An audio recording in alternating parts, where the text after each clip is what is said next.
Hello, everybody. Richard Miller. Thanks for coming to Never Not Here Land. And we're doing talks. We're considering life. We're looking into how to make a difference and how to be practical in life. And today's a day no different than others. And so please welcome Giri Samudra. Hi, Giri. Hello. Hi. Back again. Thank you. And Jerome Pindell. So hi, Jerome. Hi, Richard. Hi, Giri. Hello.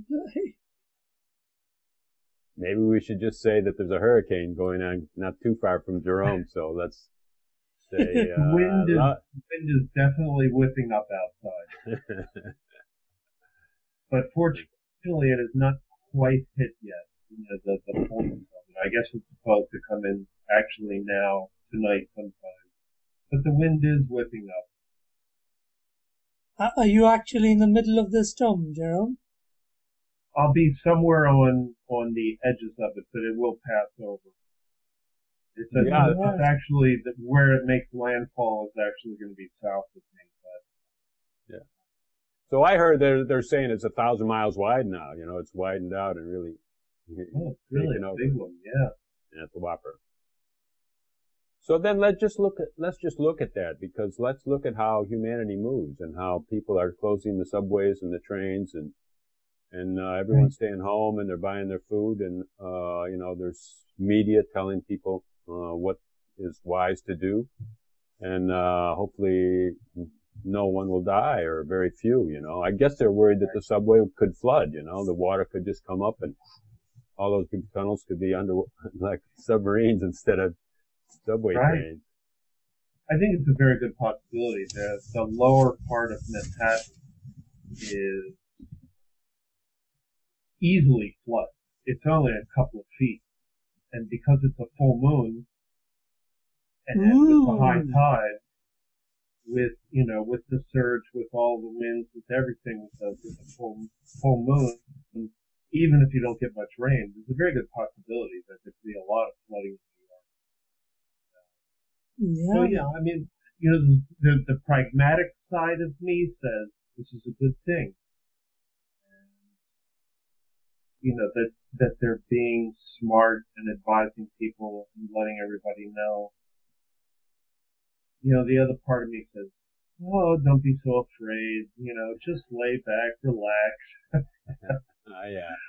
And, no, but I think that's beautiful. You know, let's just say that's really beautiful that that actually our society works in certain ways, right? And that exactly. Okay, it's a huge project. I guess 50 million people are in the path, right? And so they're alerting 50 million. All 50 million don't have to move, but I mean, oh my gosh. And isn't that I mean, that's part of what we're talking about is how our attitudes and how our knowing of who we are can actually keep us safe and sound, and there's a group love, there's a humanity there that, you know, that we talk about in a theory and as a spiritual concept, but actually let's just acknowledge that this thing is really moving through society, and that's as spiritual as anything. Yes, it is. You know, we create a community, and generally speaking, the way communities have worked in the past is to wait until the tragedy happens and then respond to it. Now we actually have technological advances that allow us to look at something, to explore what are the possibilities based on our history. What do we know? Even taking a pragmatic approach that recognizes that all of these things happen is not necessarily giving into fear. It's just being smart. And, you know, I weigh these things through my own spiritual practices and all of the other ideas that I have about that. And I say, not a bad thing, even though it hasn't hit yet. So it's not in the now. The storm is not, shall we say, in the now where I live. But preparation is not a bad thing. Even Eckhart has talked about that. When you expect to go on a trip, as I know you are, Richard, you're going to be going away for a long time. So you lay down plans that allow that trip to be smooth. It doesn't mean you're not in the now to make plans. So I think it's a smart thing that we're doing. Giri, I don't know what your experiences are of, sort of what I'm laying out here. Just watching New York City respond to it has been pretty interesting. Or natural disasters natural events which are powerful enough have always meant to me the ability of nature to just induce awe in anybody, whether they look at it as a method of saying, oh, look how much we can do this. It's still nature's way of saying, you think you have everything under control. Watch this. Watch this space. So the first thing that happens is, yes, there is an outpouring of compassion, and there's a slight thing I want to speak about there as well. But that's the thing about natural events that happen. I've always noticed it induces awe and it stops everybody who encounters it in their tracks, and makes them look on the insignificance and the significance they can give.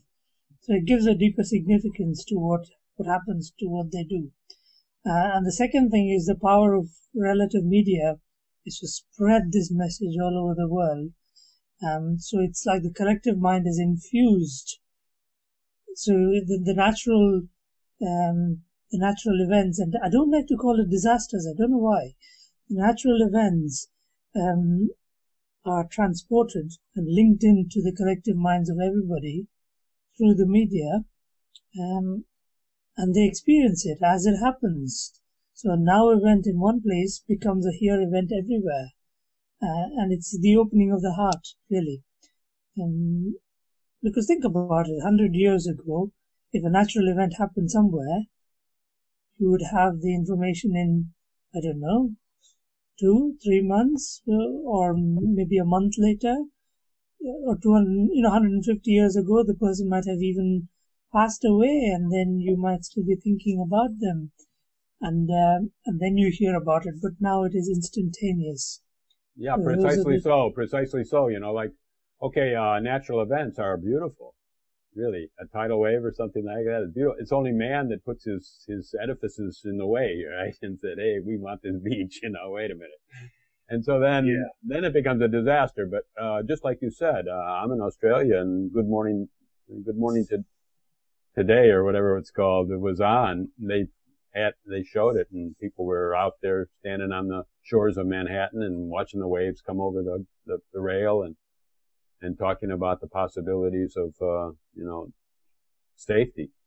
And, so anyhow, but it's just us that really kind of says, oh, well, it's not in the now, or it is in the now. Who cares about the now? I mean, that's just kind of like some kind of a spiritual concept. And there is a storm, and it's in the now, right? And it moved from here to here, and if it keeps going that way, it's going to be on our heads.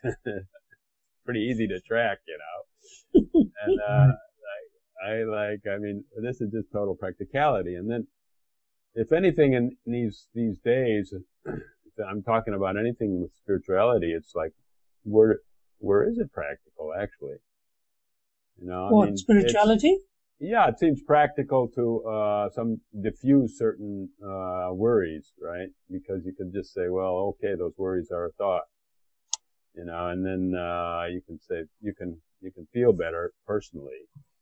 And, but the planet goes on, right? There's still an arms race, and there's still,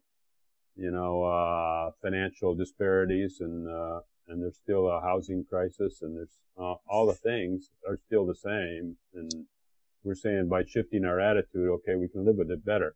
But why don't we just shift the financial disparities? That's what I'm always wondering these days. Where does the spirituality kind of take us to, something that, works for even those that don't know what spirituality is? Why aren't so we you're the talking leaders? about practical spirituality.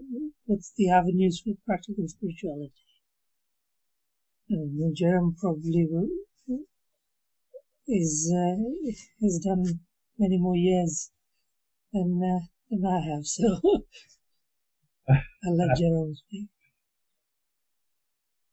You know, I really like something that you alluded to earlier, that these natural events, and I like that, natural events tend to help us get into our hearts, and they help us to open our hearts. And I think you're absolutely right about that. It is a way in which we move away from the complacency of our everyday life and the needs and expectations and desires and sort of the mouse run of our lives. And we suddenly realize that we live in a larger community. And within that larger community, we begin to accept and recognize that we are in that larger community, that this larger event, which we call a disaster too often, this larger event actually causes us to come together, to begin to recognize that it is in community that we really do face so much of our spiritual nature, our consciousness,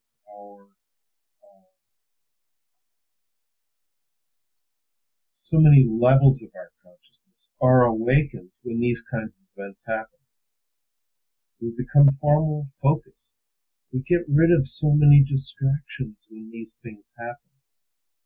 It's so interesting that, you know, you were talking, Giri, about the communications in the media, or it was you, Richard, I forget which, but it really does bring our attention, and we're all focused on that one thing. And the collective energy behind that is very powerful and can be very moving.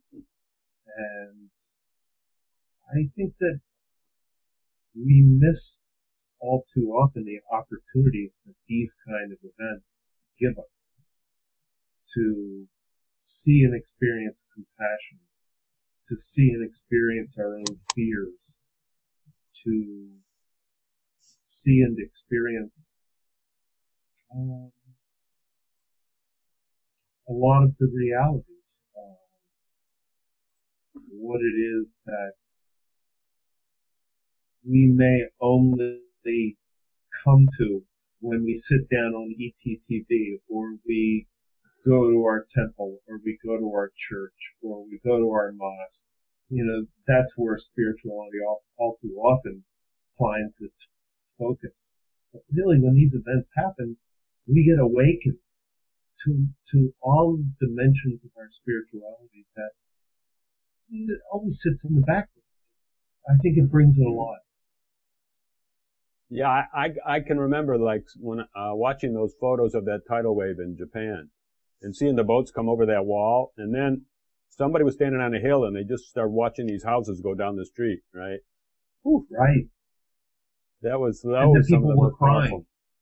Oh yeah, really. They were totally crying, you know, and then hearing reports afterwards at how amazing people came together and supported each other, and people with nothing, you know, just did whatever they could with whoever had anything left over. They just kind of totally shared it and just found a new heart, you know, found something in their life. Right. Whereas at another time, you know, they might walk right past that person. And then, but in an event like that, suddenly you connect. Suddenly make connections with people. Events like this remove the need for language. If the same storm passes over, say, a forest or a woodland or something, oh, look, lots of nice rain for these forests. That's how our thinking would be. But if it happens to our fellow humans, our natural instinct is to just stop. So practical spirituality right there. I mean, okay, I'll give you a practical example, Richard. Say the flu season. is coming upon. And each person who comes and sits in front of me with flu symptoms, and they go through the same thing, you know. I won't go into the vaccines part, that's a complete different area. But they come and sit and say, it's a flu season, I want you to tell me I've got it. Or, I was wondering if it is that. And I've always, I've always related to that person as symptoms. But then you just go behind a little bit and ask a few more things. Where you were in your life, what was happening in the background. And it's almost that the flu actually uses, not the flu uses, yes, the flu uses the mechanism of flu, the person's own innate intelligence gathers flu in order to make them stop with all the life events happening around them. I see this. I don't need to communicate this. If I communicate this, they'll stop coming and seeing me. But I see it, and I will give them, I will suggest things which I normally wouldn't suggest. So that's a way of practical spirituality for me in terms of not looking at every bog standard flu as the same thing. And it's not. Common colds and flus are some of the most intelligent. The way our organism uses it, our being uses it, is fantastic. It's phenomenal. Yeah, I would certainly agree with that. As somebody who works in the alternative healing side of things, much like you, I take the same view. And sometimes I'm very inclined to say, well, you just needed some time off and you refused to take it, so your body made you take it. And, but then again, I don't usually say that to them. I try to help them and make them feel better, etc. But you're right. You're absolutely right. There is that intelligence and cooperation that happens between the individual and the disaster. Between the individual and the condition, or the perceived condition. That kind of takes me where where a great curiosity is, because we're such logical linguistics beings as a human society and as a human species. And our logic and our linguistics and the culture and the conditioning that comes through that, conditioning is not just our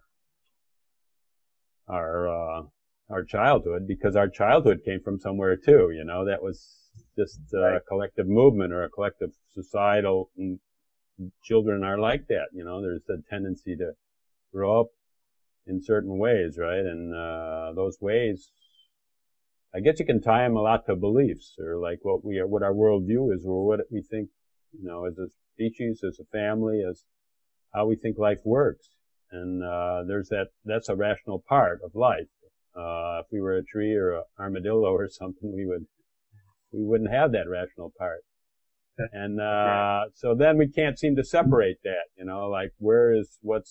what are the real possibilities of life, and what is just the logical extension of my interpretation, right? And so then here we are, three guys, and we're all used to thinking, right? Because we think about, well, what's this and what's that, and does that change my life any? We think about things, and here we met each other on a place where a lot of people write stuff and make posts, right? And they post their thoughts. And I don't know if you would do a survey of those thoughts. I wonder if they change much. Each person has their own thoughts that they believe in, and they want to stay with them, right? But there's not a lot of shift where that, but I mean, what the hell good are these thoughts? We're all thinking about how we're doing life and stuff like that. I mean, is that that's just another component of our natural logical being, our language part. And whether you can separate that out or not separate out, or whether it's useful to try to, or it's all included, or that's part of oneness, or even all these terms it's part of the now and all that stuff. I mean, What do you think of that? Are you talking about fixity in thought, Richard? Are you talking about people who think in one term, and if you analyze the posts, they're always talking about the same thing? Are you saying that? Is that what you mean? Well, I think that if you would look at it, you would probably see that. But if you look at the greater picture, we're all into it. Okay, let's look at Eckhart Tolle TV, as long as we're picking on somebody. I mean, it's like a closed group, right? We've got a real square head, right? And we think, oh yeah, we know something, right? And then we're just trying to chisel and polish it, and each one says, hey, I shine this face up here, look at that. Someone else says, no, that one is not important, it's got to be round at the top, But anyhow, I'm just saying, okay, look, we're rational beings. We live in the West, and we think that we can talk about stuff and something will be better, right? And we can go to the heart or the head or all that stuff. It's all made up, right? Anyhow. Right. That, that's something that I've talked a lot about on the Eckhart Tolle site for all the years that I've been there, is the importance of, especially because all we're really dealing with there, just the written word. And we convey so much through expression, which makes this a unique medium, because here we are now. Yes, we have the verbal, which syncs up a little bit with the written, although not quite, because I definitely speak differently than my posts would indicate. But one of the things that I try to do when I write is to draw as many analogies, to use metaphors, to use stories as a way of trying to link the emotional body to what it is that I'm saying.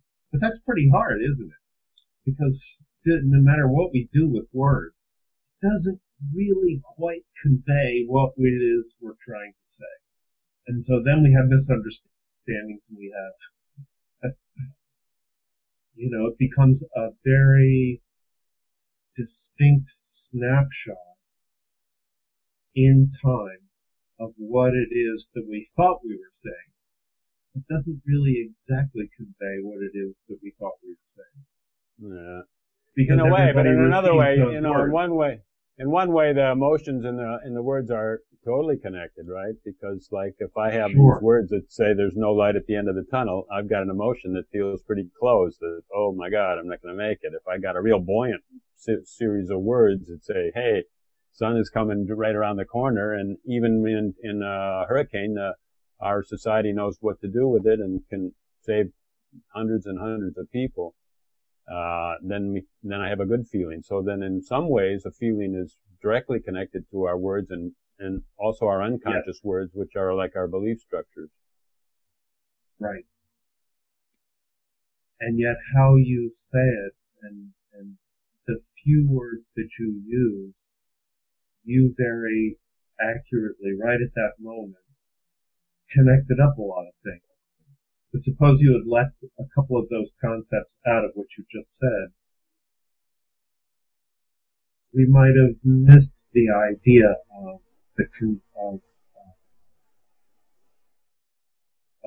some of the things that you were saying.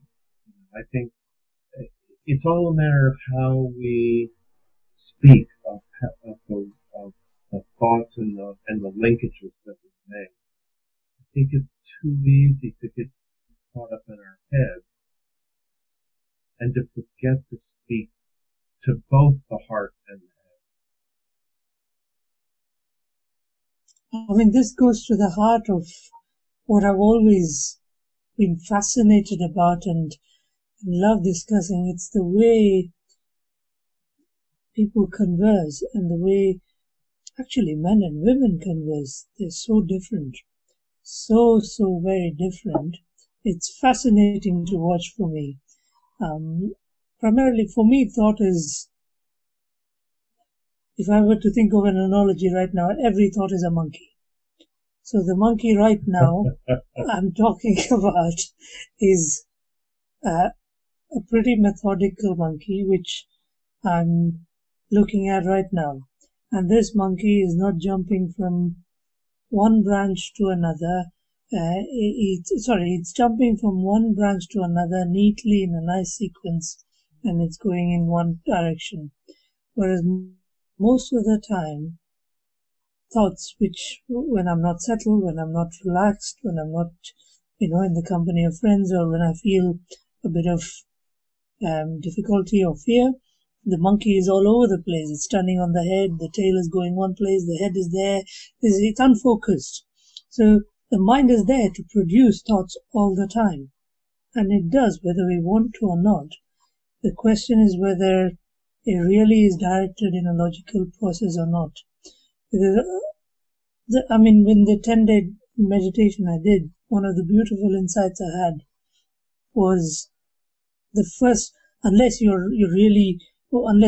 I had really practiced, and now I understand what Eckhart means.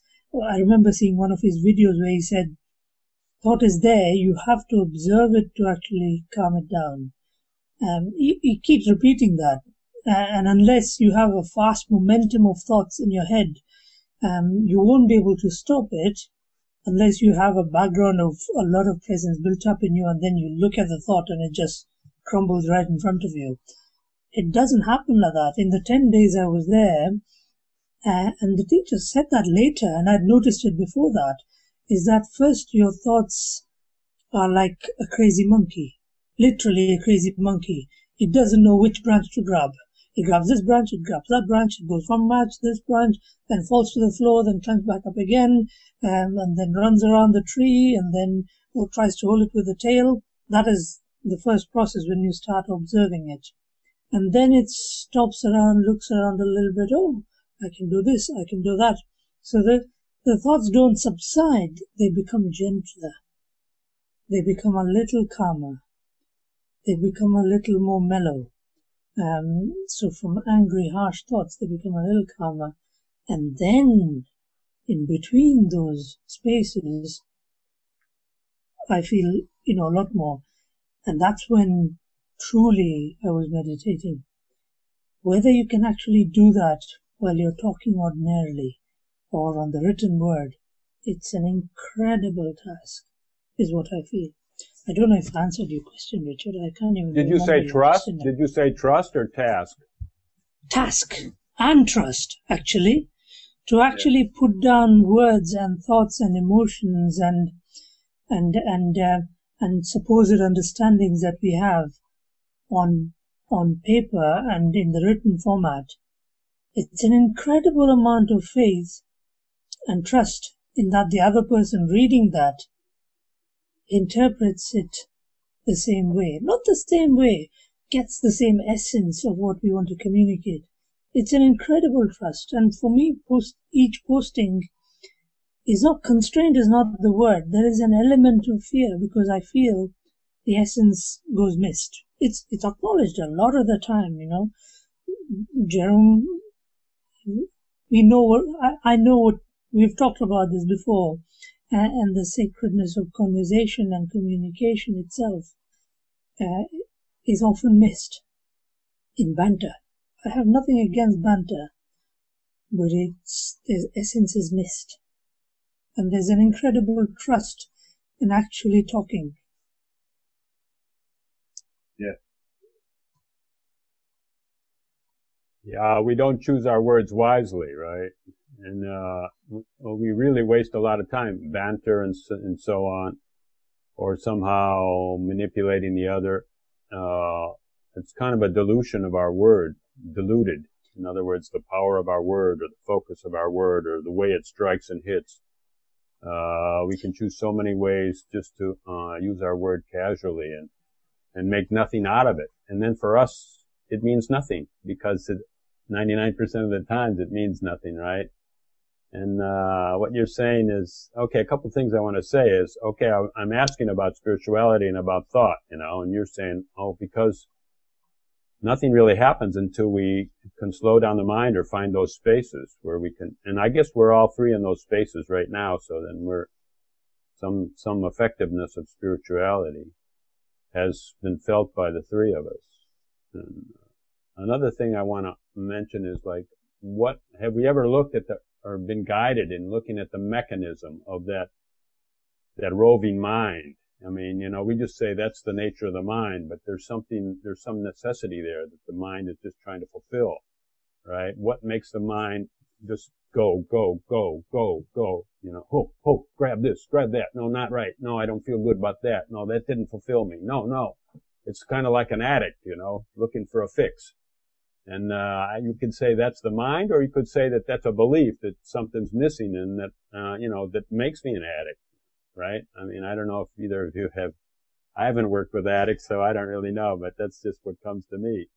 That we could actually find that mechanism and not just say, hey, that's the mind, throw the mind out, and, we don't need to think. No.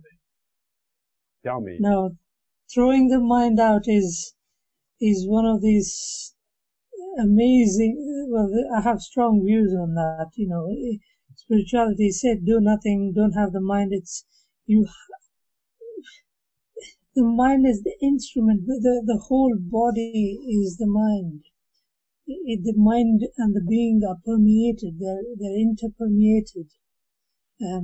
The problem as I see it is each person needs to understand the mind in all its entirety, completely, from head to bottom, of how we are functioning. And unless we do that, any amount of spirituality, any amount of sitting and meditating for hours together will promote nothing. Because the only thing that we can do once the mind has been tamed is to direct it. But until it is tamed, it's impossible to direct it. So to have a sane, compassionate, logical, heart-to-heart, a warm conversation, like what we are trying to do here, is to have, I feel, some measure of control on the mind. And when I say control, I don't mean control in the sense of suppression. I meant in the sense of awareness of its mechanism of action. And once that is there, it can be directed. But if it's not there, if there's no awareness of how the mind or how my own mind functions, how am I going to communicate? What is it that is communicating using my mind is the worry. Yeah, controlled or directed, to me just means understanding the mechanism of it. And then it's going to be directed. How's the mind going to be directed? It's going to be directed with language, with words. Right? And if we just disrespect words and say that that's just the monkey mind or whatever, you did say monkey, but you didn't say monkey mind. If we just say that words are all a symptom of dysfunction in humanity, of course that's not true. That's our creative power. And that is what we're really getting at in this conversation, is practical spirituality. How do we direct the mind and direct it to enrich the lives of those around us, right? And if New York City somehow closed the subways and enriched those people that were down in the subways that might have been drowned, they were enriched, right? Richard, and Giri, one of the things that struck me as you were speaking, Giri, is I was thinking about the Japanese idea of what mind means to them. To them, the mind is in the hara, which is just below the belly button, not the brain. The brain is a simple tool, as are words, as are thoughts. They are tools that the mind can use to create some or convey communication, convey whatever it is the experience is that they're thinking about. And as you were speaking, Giri, I was thinking about what's another way of saying that. And I thought, the mind is not unlike a horse and its rider. Now, we as a rider may think we are controlling the movement of the horse. But to be perfectly honest, that horse could throw us off and do whatever it wanted to do any time that it could possibly ever want to. And in a way, we are in cooperation with the various tools that are part of this spiritual life. We have a brain that allows us to function, to have memory, to have the use of language and words. But we also have other dimensions of our mind, which embraces the emotional, which embraces the ability to conceptualize beyond everything that we see. So the mind embraces the emotions, the brain, and everything else. And so that brings me back to, okay, so who's really in charge here? In a sense, nobody's in charge here. I always like to use the Zen ox herding pictures in the Zen Buddhist tradition that, in the beginning, the ox is represented as the uncontrolled mind. And eventually it's brought into under the control of the herder. And then the final sequence, the final picture in the Zen ox herding pictures is the ox is off to one side, eating grass. The herder is no longer having to tether the ox and is quietly sitting nearby. There is harmony. There's a harmonious relationship between the tools that we have as we exist in this particular form, and then the mind, which embraces the totality of everything we see as well as everything that we don't see. To me, that's a level of spirituality that embraces all of it. So I don't know. That's just some thoughts that I had while you were. Well, the mind, you say the mind embraces all. Well, the mind is probably hooked into the matrix, Yes, it is. It's hooked into this collective, because like you said, fighting words for a lot of spiritualists, like who is running the show, right? They say, who am I, right? Oh yeah, you gotta find that who, like as if you knew there was a who, or you're gonna say, no, source is running it or something. I wrote something, I'll read you just a little thing that I wrote and been using. Very simple. Our society runs on what you could call many distorted principles. And so our lives run on what you could call many distorted principles, right? These principles are our inheritance for many thousands of years of directed attempts to live together as a species. In other words, these distorted principles, it's our collective culture, right?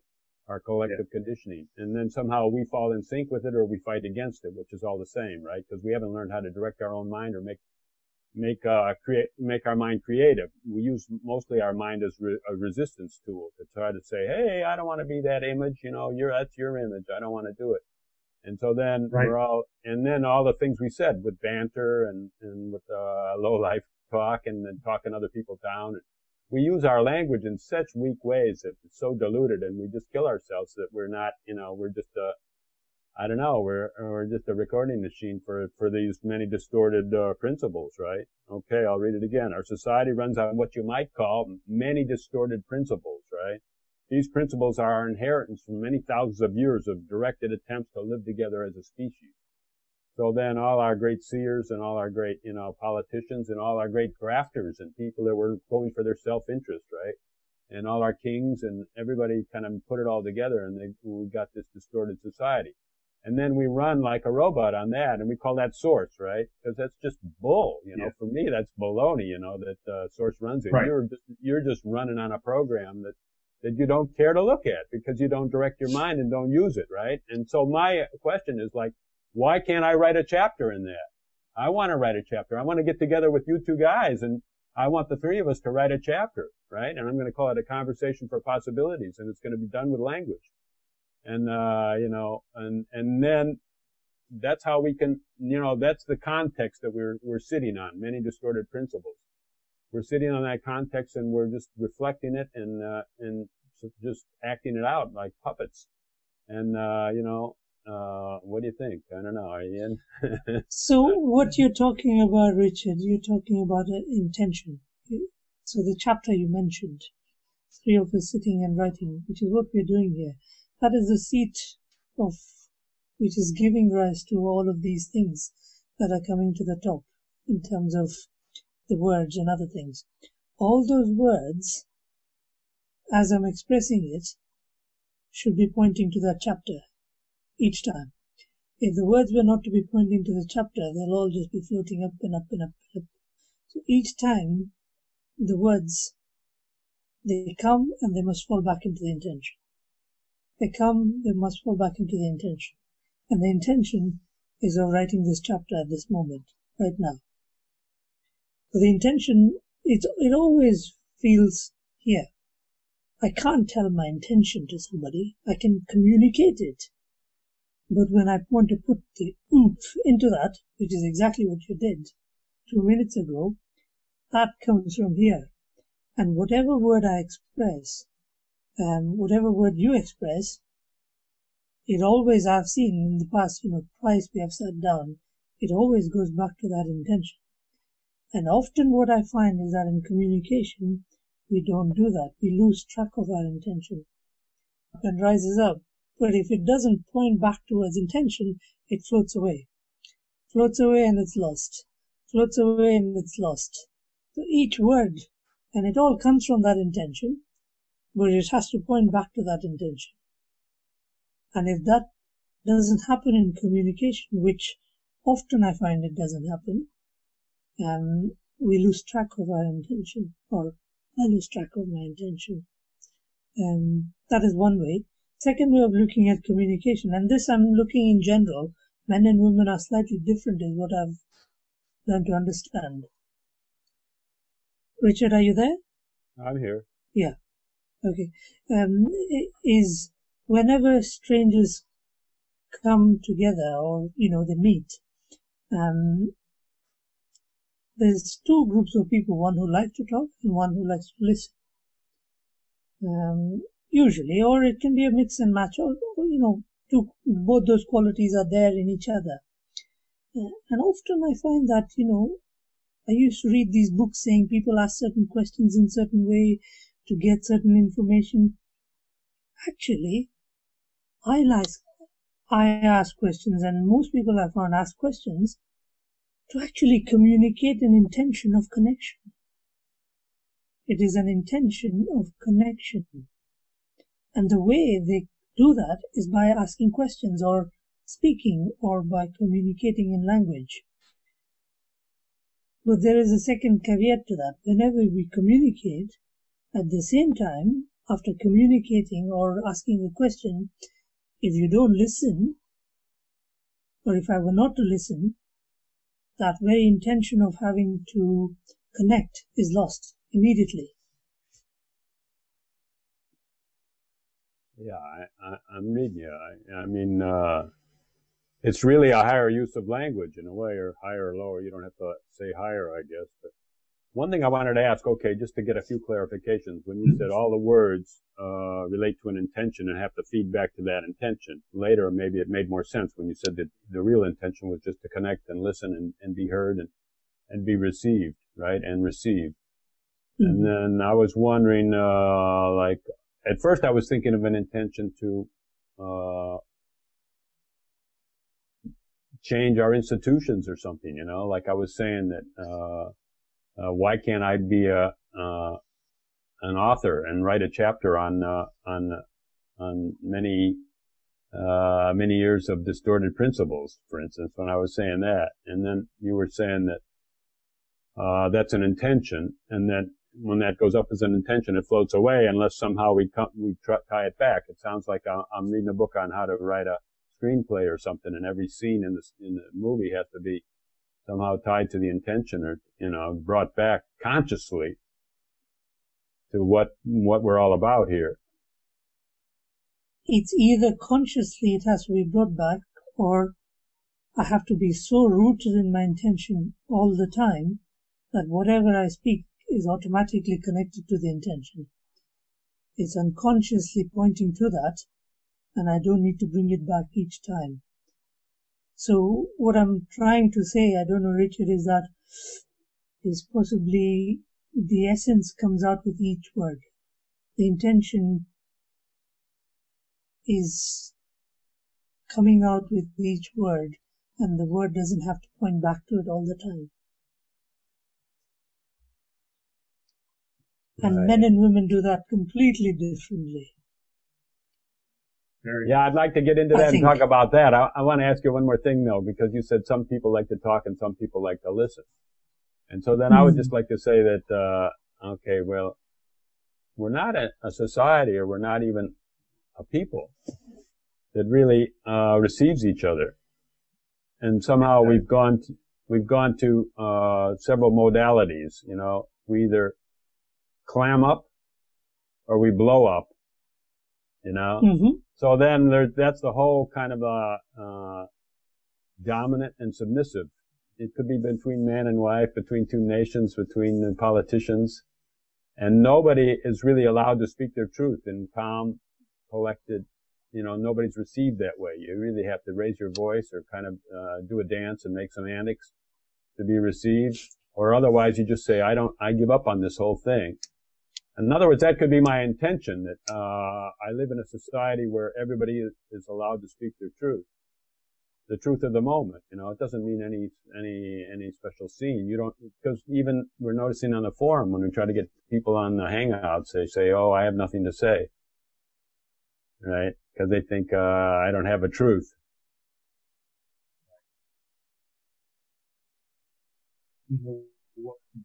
Just to add to a little bit more to this conversation, it occurred to me when I was listening to Giri, intention is to a certain degree linked to consciousness.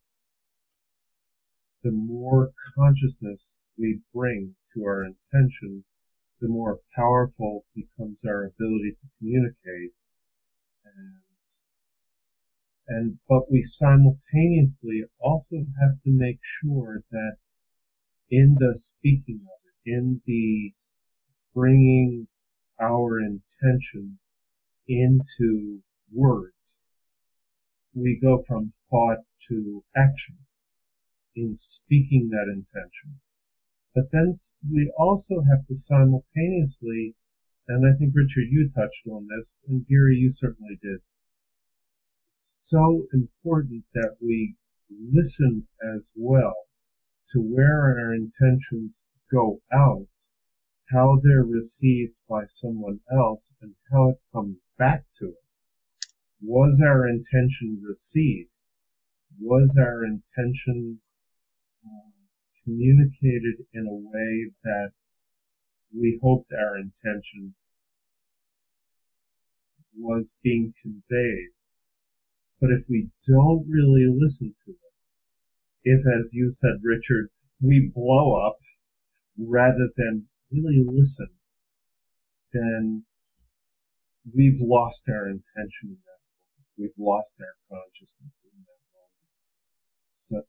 So the ability to change the history, which is, I think, what you were referring to earlier, Richard, it's that collective history, then how are we going to change it? If we don't maintain a level of consciousness both in our intention and in our speaking our intention, we also need to make sure that we listen to see whether or not our conscious intention was received consciously. You know, that's beautiful, and that's kind of like what I was talking about, is listening and being received totally. And what was, you know, in other words, as I get you, Jerome, that you're saying, like, we have an intention of a communication, and we, instead of just spouting it, we have to see if it's received. And I've often thought this and said it too about spiritual teachers, you know, because they're speaking the so-called truth, what's true for them, but they're not really registering how people are taking it. Right. And I think that's where a great irresponsibility lies, and especially the more popular the teacher, the more the onus is on them to really perform in this and to see and not even say things that are taken wrong oftenly, and they just say, well, that's too bad. 3 people got it, so it was worth. If one person can get it, they say something like that, it's worth everything, you know. It is not, you know, to confuse thousands. And then really, Giri brings up something that's amazing, really. Like, really, what's the intention of any communication, of any thought, of any idea? It's really just to connect. And language is used for two humans to connect, and that's the base chakra, the base intention. And well, there are two issues, really. If I may interrupt you, sorry, Richard, I hate interrupting. Before I lose the train of thought, communication can be anything. Communication can be about anything, but underlying any communication is always an intention. Always. Always. There has to be, or there would not be any communication. But is there awareness of that intention in the person who is communicating? So are they listening outwardly? Are they listening inwardly to the intention with which they are communicating? Or, if I were to put it in my own term, am I being aware of the intention with which I'm communicating, and am I listening outwardly to the person receiving the intention and communication? These two underlying aspects of language and communication it's just not there. It's like the whole world has been given the most amazing gift ever to be given to any kind of animal species. The gift of superconscious, multimodal, multi-layered, multifaceted, various creative forms of communication, and we don't know how it works. I'm not saying I do, but a lot of the misperceptions happens in those two areas. There is a communication at the top, and there is an intention in the bottom, going at the bottom. And if you're not aware, and if I'm not aware of the intention, this thing doesn't carry any power. It just is words. Does that make sense? In a way that relates to the idea, Richard, that you brought up earlier about banter. Banter is a form of unconscious communication. So and really, the intention? There is nothing wrong with banter. Banter is fantastic, but it is a double-edged sword, because often I found this is why, I think the time has come to bring the topic up in terms of how men and women communicate. And often when a man looks at a woman communicate, two women communicating, it was a complete and utter chaos, and it was fascinating to watch, because I would never understand it until I understood that many a times women who are very connected to each other, on the surface level it's just banter and banter and banter. But if I stop listening to the words and listen to their body languages, listen to their tones, listen to the texture of their tones, and the touch and other things, the underlying intention is so clear. There is an actual communication of intention happening at the same time, where banter is happening on top. And that I find fascinating, which I'm afraid to say I cannot do. That is why the best form of communication for me is actually writing. And I love writing because it slows my mental process down. It makes me become aware of my intention. And then I communicate softly through that. That is why I love the written word. But to see a woman do it spontaneously is just phenomenal. It's fantastic. And it's a pity lots of men cannot do it. I certainly cannot do it. And I'm being quite honest about it. That's an amazing insight. I really could feel that when you were saying it. And I was thinking, wow, this is really something to look into and to ask women and to to say that that's some kind of an innate power, right? That there's a connection going on there with or without the words, before the words. And then the intention probably is not a mental intention. It's just a known relationship. It's just like what is, right? And in a way that, I mean, I guess there can be a danger to it too, because like, I mean, if that's working, that's working. If it's not, the trouble I see with banter, or with male banter, let's say, is that it stimulates reaction, because it just goes back and forth right away. I react, and immediately before I think or have an intention, boom, I fire back, right? And then boom, boom, boom, boom. And we're playing ping pong, right? We call it playing ping pong, that where it stimulates instead of diffuses reaction, it stimulates it.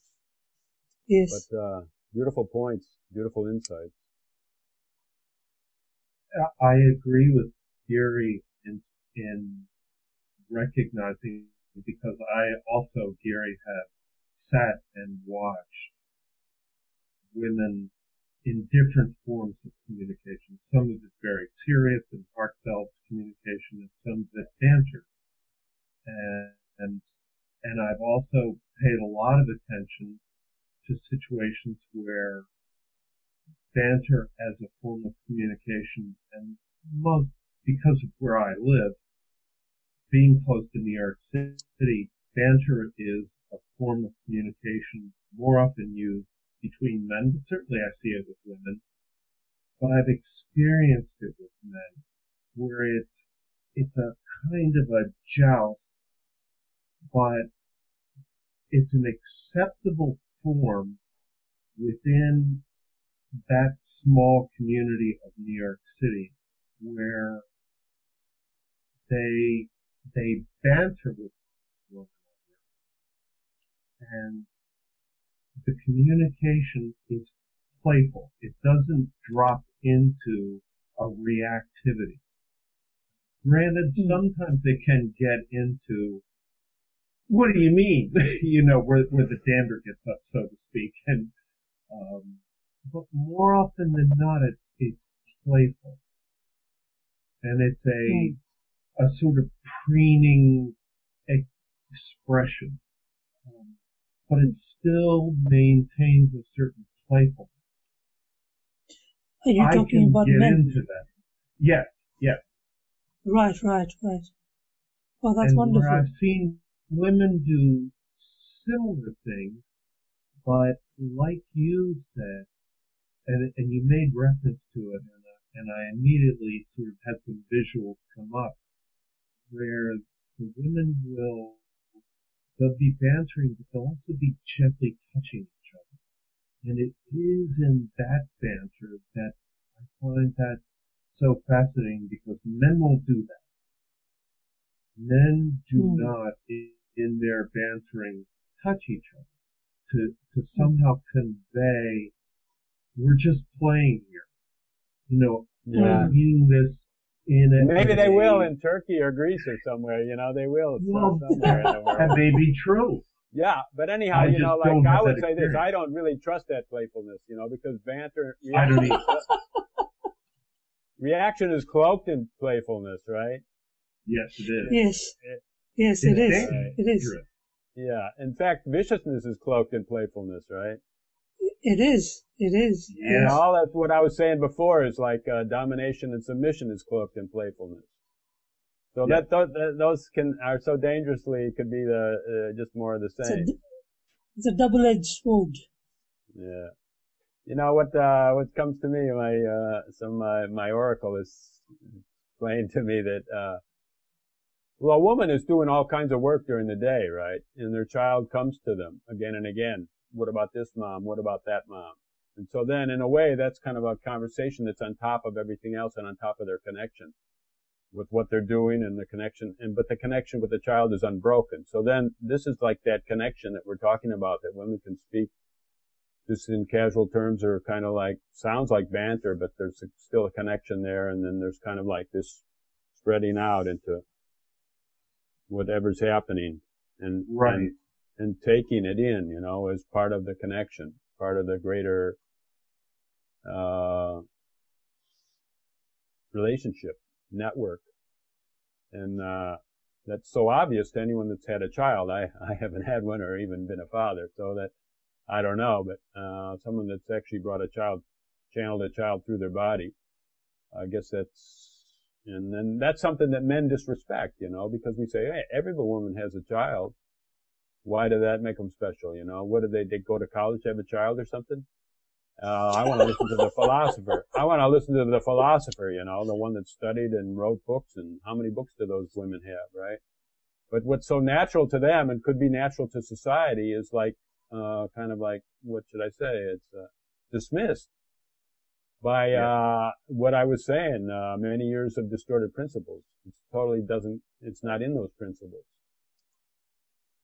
It's interesting that you bring up children, because I have had 2 sons, and I've often said to many of my clients, my greatest teachers were my children. They got me past and through so many distortions of my own reality, and they really helped me to focus the very subtle understanding of every single action, every single intention, every single unexpressed thought.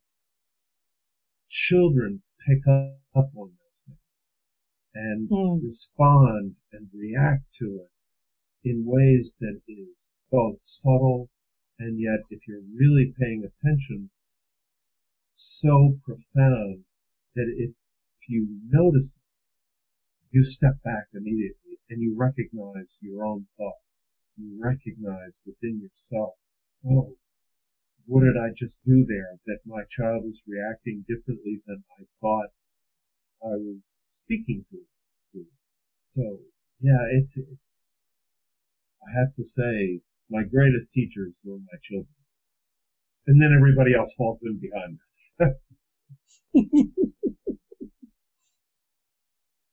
Because I've had some great teachers, really marvelous and wonderful teachers, but I gotta give credit to my kids.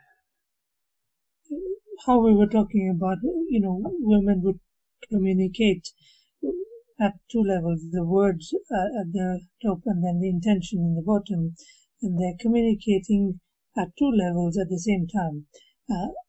Often what appears to men on the surface is banter, and that is all right, it's fine. And what I often hadn't seen for a long time was an undercurrent of intention being transferred all the time. Now, as I mentioned before, I feel it is a massive double-edged sword, which is why a fight between 2 women, or when a woman gets into a fight, it's much more vicious, because this field of intention is much more closer to the heart and the body. And this is personal experience. I'm not a woman, I wouldn't know. But how I've felt intentions is it's close to the body. And whenever I've communicated with other people through intention, and if I were not careful is not the right word, if I was not clear enough, if I was not conscious enough of my intention, there is a huge risk that in the banter and in the communication of intention happening, the pain body gets activated. When men communicate, the mental pain body can get activated. And it looks violent on the surface. Actually, it's just physically violent. But later when I got down to that, when I started feeling that intention, it's tremendous. And now I can understand why women feel emotions so strongly, is because they're communicating all the time in this. This is what I perceive it to be. They're communicating in this deeper layer of intention, with either their awareness being raised, or if they don't have a spiritual makeup or an awakening, the pain body activity is being raised. And the double-edged sword is what's happening there, which is why banter can be a double-edged sword. is just a thought I had. What's the double-edged sword for the men then? I think it's a lack I don't know. That's a very good question. of their emotional body. I think it's a Sorry, lack of Jerome, awareness could you of their repeat? I'm sorry, Giri.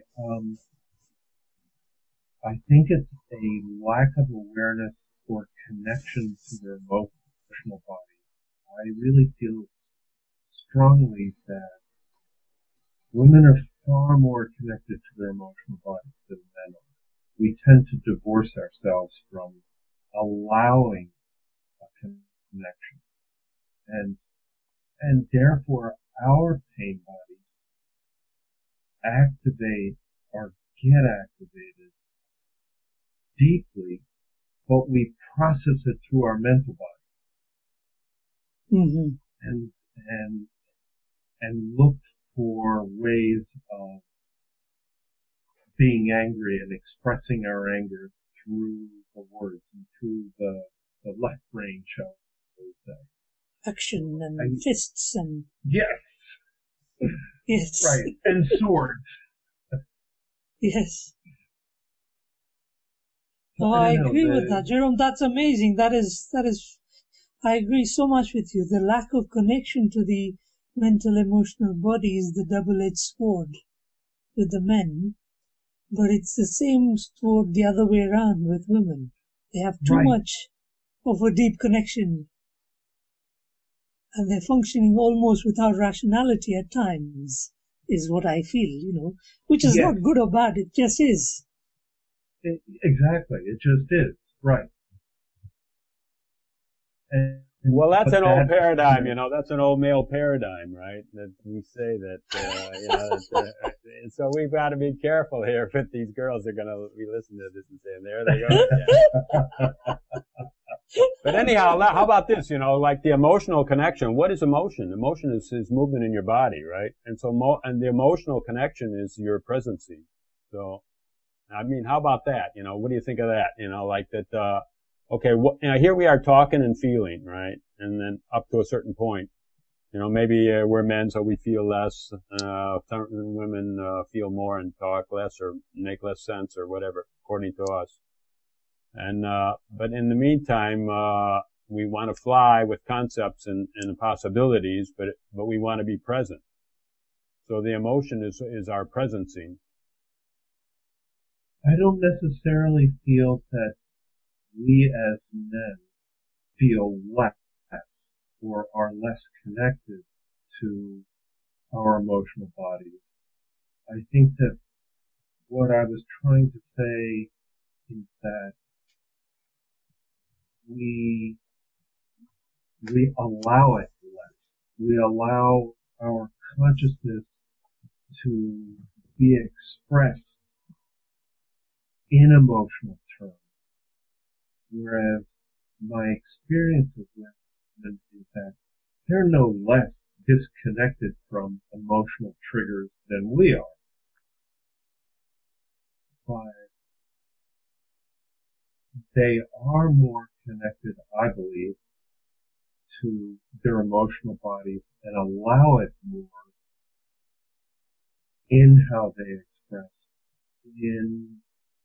in their own connection to it, than perhaps men are in what we allow ourselves as men. I don't think we're any less connected to our emotional bodies than women. I think that we are less inclined to support it, shall we say, or to express it in ways that we have judged. Maybe to go back to an earlier point that you were making about all of the ways in which we've been historically preconditioned. And that's unfortunate. Well, you really can't say it's unfortunate because, like, there's no way it's not going to be there. It's not, we're conditioning right now, all our stuff not right now, and we're saying, oh yeah, now we finally got the truth, but it's just more of the same, right? In fact, I want to talk about that, but I mean, in a second, but this is so interesting right here that I can't get off it. But, you know, you're saying, tied to their emotional triggers or something like that, and what I'm finding and what I'm finding with Rena is that, emotional triggers in a way are a temptation structure. It's a temptation and a prioritization structure that we say that certain things are, why are they triggers, right? Because we think that that's the way to go down that road, right? And what's the structure of that temptation and that, you know, why are we, what's the magnetic force that pulls us down that road? You can see it. You can find it for sure. I know that. Right. I don't always do it, but I mean, I know you can find it. And there is a detriggering process. Absolutely. But that's another discussion. That's a huge discussion, right? But I don't know. I'll throw it out a little bit. The analogy that I often draw to what it is that you're saying, Richard, is it's not like a big giant spider web. There are lots of connections, points of connection that hold that totality together. Which pathway are you going to go down? Which trigger got hit? The spider always knows. Yeah, he's got a consciousness always knows. Yeah, it's funny. I watched Spider-Man last night, and he had those swords going out in all directions. You could feel something. Oh, there's a lizard on this one.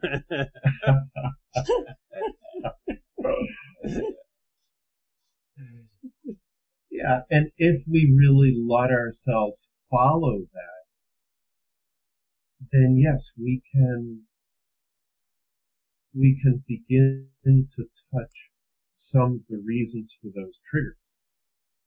But, you know, there again, we don't always do that, do we? No, we don't. It's kind of fun. But anyhow, like, what am I saying? I'm saying that, there's a temptation structure around triggers, right? And somehow there's a magnetism to say that that's a good one for me. And you say, oh, I don't care about that one at all, you know. I got my other one, you know. And so then why should you say there's a temptation structure? Because then that indicates you have some choice. You have a choice point there. Am I going to follow all my old temptations just like usual? You know, is this Richard Miller going to just always be this Richard Miller, or is he going to just evolve or transform? You know, and then in a way, there's a choice point there, right? It's all in the mind and all that stuff, but it's there. Let me tell you. Absolutely. I think choice gives us an opportunity to grow. And I know some people have argued that we don't have choice. See, I always argue we do have choice, but only because we exist in form. We have all these tools that allow us to explore the totality of everything that we're feeling and experiencing. But that allows for growth. And in that growth, that's the intention of why it is that we incarnate.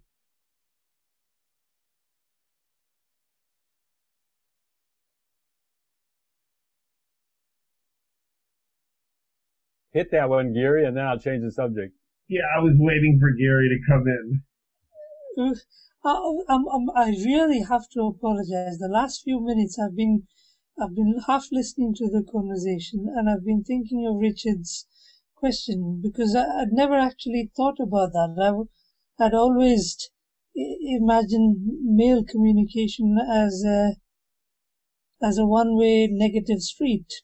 And when you mentioned a double-edged sword, and I thought, why is it a double-edged sword? What are the positivities of two men coming together and having a complete rational discussion? If you want to get something done quickly, you put two masculine heads, and I'm not talking men. You put two masculine heads, something will get done. It might not be right. It might not be wrong. It'll be quick, and it will be speedy. And that is the double-edged sword of a mental male-masculine communication. Something will get done. Now, you can only pray and have hope that it'll be the right one because of what Jerome said of either the disconnection between the emotional body, or even if there is a connection, the lack of acknowledgement in sharing that when communicating between two masculine minds. I think that would be the double-edged sword of two masculine minds communicating. It's how I feel it. Okay, like, I'll just, set something up here. Like, okay, we're talking about emotions, we're feeling, each other, and we're making, distinctions about it, all right? And we're drawing distinctions from life and wondering and, kind of like in the beginning, we're just saying we can figure something out, we're drawn to, discuss life and discuss all its many facets and we have this belief structure that, somehow will embody a more totality or a more fullness, right? And, what after the finishing of form? After we die, physically? No, tomorrow or whatever. This same moment, this now as it turns, now is always turning, right? And so it'll turn in our favor or something like that, or kind of we'll feel we're doing it or we're controlling it or I don't know what. But something causes us to do things, right? And you could call it a satisfaction, you could call it a connection, you could call it feeling of wholeness. And so then here we are discussing this stuff, right? And so then more than discussing, okay, I'll just take off now. Because like Jerome said, his two sons were his greatest teachers, and he's had many great teachers, So then, the whole idea that we're discussing something and then that's gonna somehow feed back into our life or somehow our life's gonna open up to be a greater contribution, let's just say. And so then we're propelled to go and listen to Eckhart Tolle or some teacher, or we go to gurus or masters or, I'm just saying, well, what are these guys what are they doing basically? What is a teaching doing? And, what I'm thinking as a teacher and what he does is he holds a greater space than our little limited space because we have our beliefs about ourselves that are also from this thousands of years of distorted principles. It's a collective for sure. And, somehow we're in that little fence, right? And then this master, he's got a bigger fence or maybe no fence or something like that. And then when we go into his field, our little fence seems kind of ridiculous, and then we think, and start to break down, right? And so then, we're going to people and we're in also what, Giri said about, our intention in seeking out the other is just to connect, right? Mm-hmm. And we're connecting to, break down our limited barriers and immerse ourselves in this greater field, which may be unlimited, but that's just an idea, like an idea, that's just a kind of a continuation or an extrapolation, let's call it. So then, we stay with this master for a long time, and I'm going on Facebook more now and I'm finding that certain people that are pretty well in a groove, and they get to be experts of the master. And, I've listened to a lot of people where, a lot of teachers where I could almost, any question that comes, I could answer, I could be their voice. I'm their mouthpiece because I know exactly what they're going to say, right? I often know what Eckhart is going to say. Yeah, you know what Eckhart's going to say. I know what he's going to say too. I could answer all those questions. And I put my own twist on it too. But anyhow, what I'm saying is that, okay, like we go to the master because he holds this bigger context, right? And then, that breaks our limited context down. And then at a certain point, we start believing his context is the truth and we can parrot everything he says. And at that point, his context is creating a barrier for us. We can't go beyond that, Like I was on with a Yogananda guy the other day on Facebook and he was starting to tell me, we're just a dance of light and dark, right? And what we do is we look over our shoulder and see there's a projector there. And so then I said, that's great. You're probably the light. So then you like that story, but bring me one guy that's in the dark and let him say that story, Anyhow, so then it's time to move on, right? Or we have to be our own master, or we have to look at everything ourselves. But there is a point, I'm just saying there's a point where a teaching becomes a new barrier and not a breaking down of our existing barriers. And it might not be the teacher's fault because he wrote a book and the book started at A and went to D. He could probably write another book from D onto G or something like that. but anyhow, he's attracting a lot of new people, and then he's processing up to a certain point and then pushes them out, right? And so then, have we left all the teachers that we should be leaving? That's Are we a brave really enough good to leave point, them? Richard. I was going to suggest one reframing of something that you said, and that has to do with one person is greater than we are, and I don't necessarily agree with that. The reason I don't necessarily agree with that is that each of us has a perspective on reality. And that perspective, we can either limit it, like if you think about a beach ball has all these, it creates a ball, and yet there are different colors. And each color around that ball is a perspective on life and reality.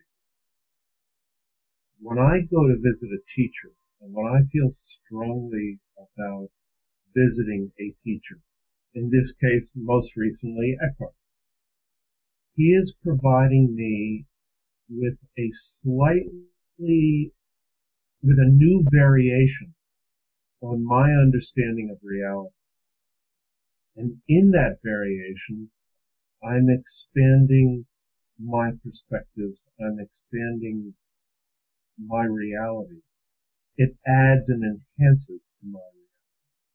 And in that addition, it isn't that he's greater or I become greater. It's that I've added something to my reality, and in that addition, I can perhaps find maybe a different tool to explaining something that prior to this didn't quite match up to a belief that I could get through something. Each teacher has expanded me. Each teacher, or I shouldn't say has expanded me, has expanded my ability to perceive a wider array, shall we say. Doesn't make me any bigger, doesn't make me any better. It just expands me in a certain way where I can begin to break out of the limited beliefs that I was originally given when I came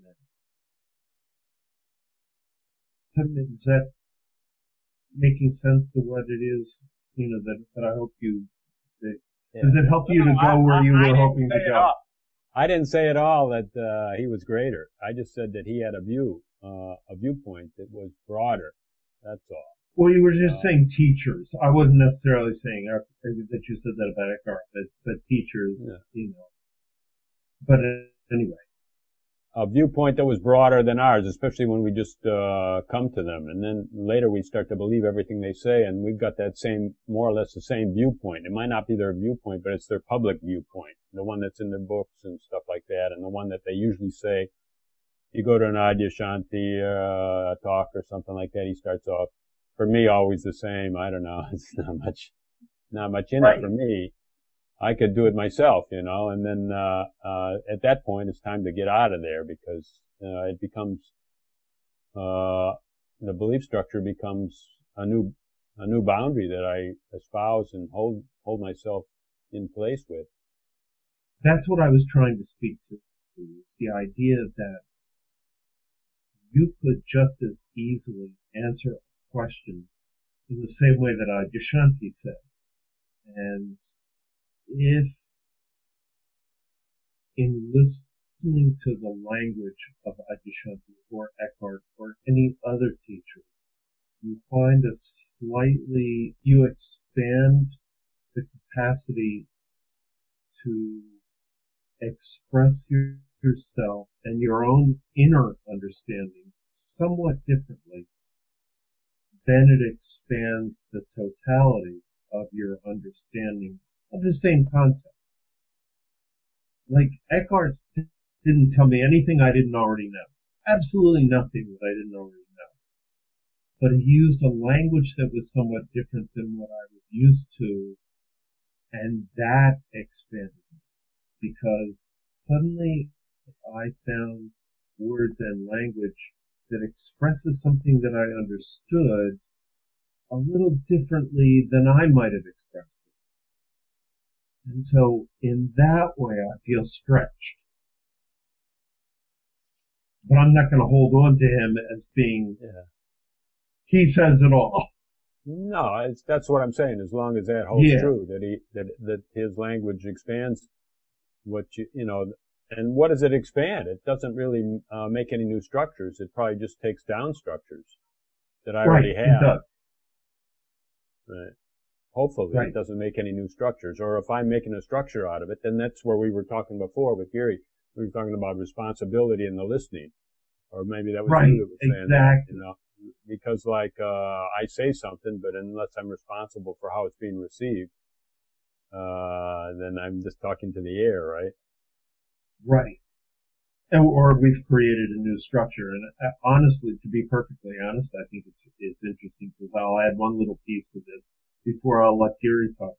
And that I have been afraid, since Eckhart has gained so much popularity, that we've created a structure around Eckhart's teaching.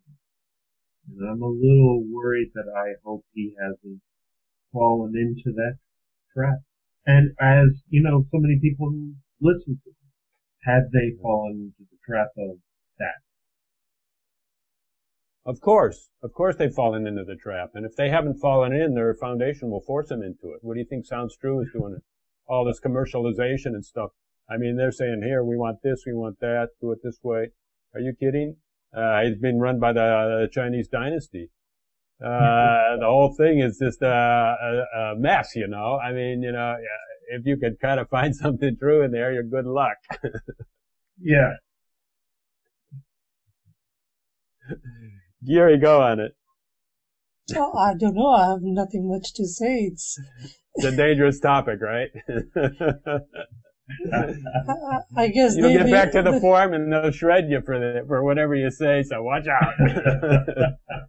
Well, I'll only quote back a very old forum member who doesn't post anymore. Jerome will remember. Sandra, whose name is Zinnia. She wrote. She had a butterfly. She quoted one of the teachers from India, I think, who was teaching in India. And somebody went and asked him, I feel like going and listening to these spiritual teachers, but there is nothing new that they're telling. But I still feel like going and listening. It feels nice, even though I don't learn anything new. Is there any value in going and seeing this new person you are suggesting?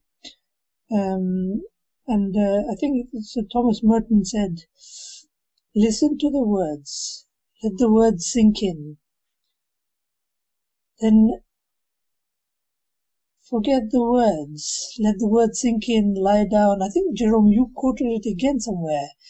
And once the words have died down, let that fire set you alight. Once the ashes of those words have crumbled, let the fire set you alight. It's a poetic way of description, I suppose. You're talking about no concepts, don't take any concepts. And that's every spiritual truth, I feel, every spiritual teaching indicates and points to a state of freedom. A state of absolute freedom, but a state of absolute responsibility for that freedom. This is the way I see it. And so many of these truths, and Eckhart's teaching is so radical. Well, radical is not the word. It is, yes, radical and transformative because of its inherent power of somebody who is ready. And that's not a way of, dissing somebody who's not able to transform with the teaching. It's not at all. It's just, if somebody is in that catch moment where they have suffered enough, the teaching will transform them. It will just absolutely set them alight. And it leads to freedom. Wrong again in the word, leads to freedom. There is an inner freedom that is set alight. And that is the essence of this teaching. But you can also look at it from a way of taking responsibility. Each different kind of spiritual teachings or books and methods, etc., are like building blocks of a house or pillars. You bring back the pillar, you don't hug the pillar all the time, you spread the pillars apart, and you make a nice structure, and you build nice foundations with other teachings, and you sit inside that structure, and really, it's up to you to do what you want. You have a martini stirred but not shaken, or you sit cross-legged and meditate all your life. It doesn't matter. So you can look at it, oh, no concept. That is also a concept. Bring in the concept, but don't hug the concept. Have the concept. Fine, it's fine. But make a nice pedestal out of it. And then do what you want. Really, it is up there. The responsibility, freedom, and doing what you want. If you take them away, you're just bonding them with spirituality, spiritual chains around you again, which will not help you create that chapter, which is the intention of what we're talking about here. Right. That's how I take responsibility, is the creative power to write your chapters and to put your pillars in different positions and, to sit in your house and then to take it down and build it up again. And I think it's wise to say that there's always going to be a house, even in no concept is a concept. Right. So yeah. So just accept the house and then the responsibility. Okay. One is be responsible to live in that light. What you said, just let the words settle in, and then when the words disappear, and then take that fire and live in it. You'd be responsible for that living. But then, what are you doing with the freedom too? Why not spread it around to what it looks like are other human beings, right? And then treat people right. And why not start with your wife, right? The one thing I've noticed about the evangelicism starts there. If a true thing has happened, that spreading, that going out and reaching others will start to happen without you trying. And it often is not words, which is linking into that practical spirituality. It often is not words. And I see suffering, which is spiritual, non-spiritual material, and I have to use the principles of what I've learned, but not use those words. And I'm taking my freedom. Who is giving me the authority to mess around the spiritual life of somebody else? It is my freedom. And I know what is right to do, because in that moment I'm clear. If I'm not, I just keep my mouth shut.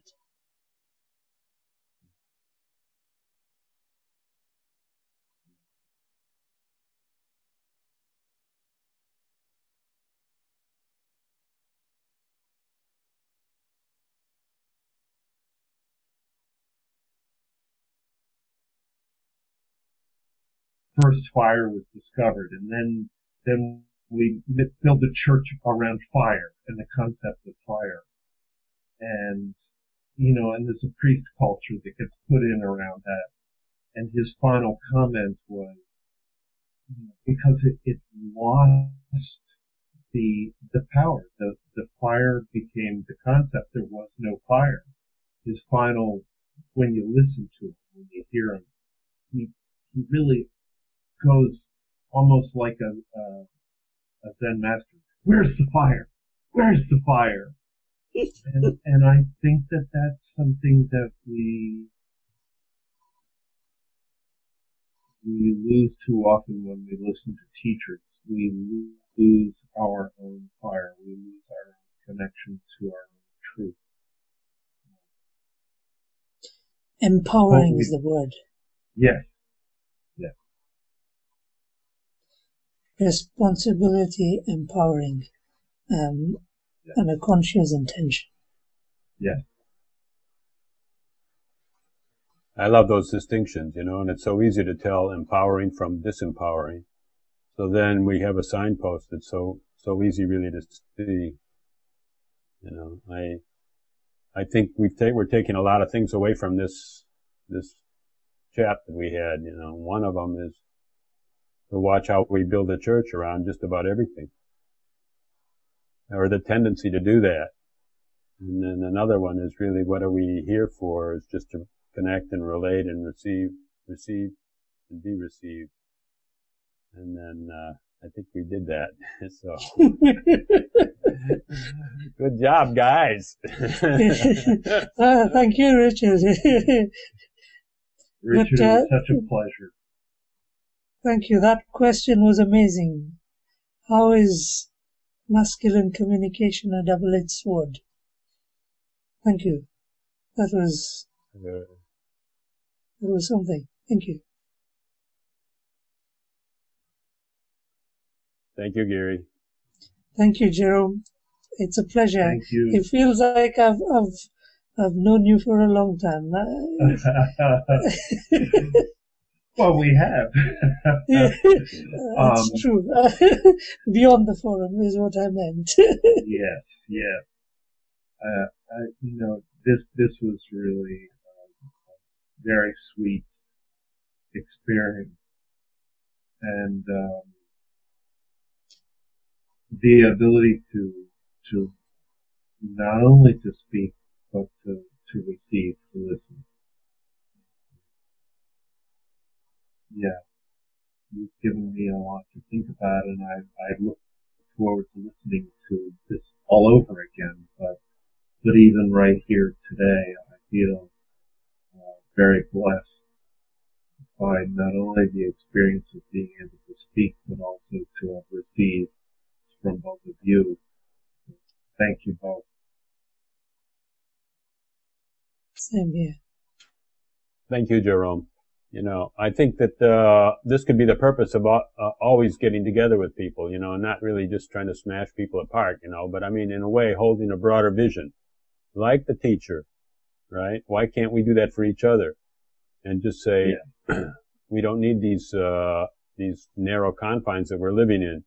And maybe, let's just relax on them for a while and see how life turns out that way. And so I think we've done that as three, and anyone watching this probably will get expanded. We'll be the new, Trinity, right? Right. Yeah. They can build a religion around us, right?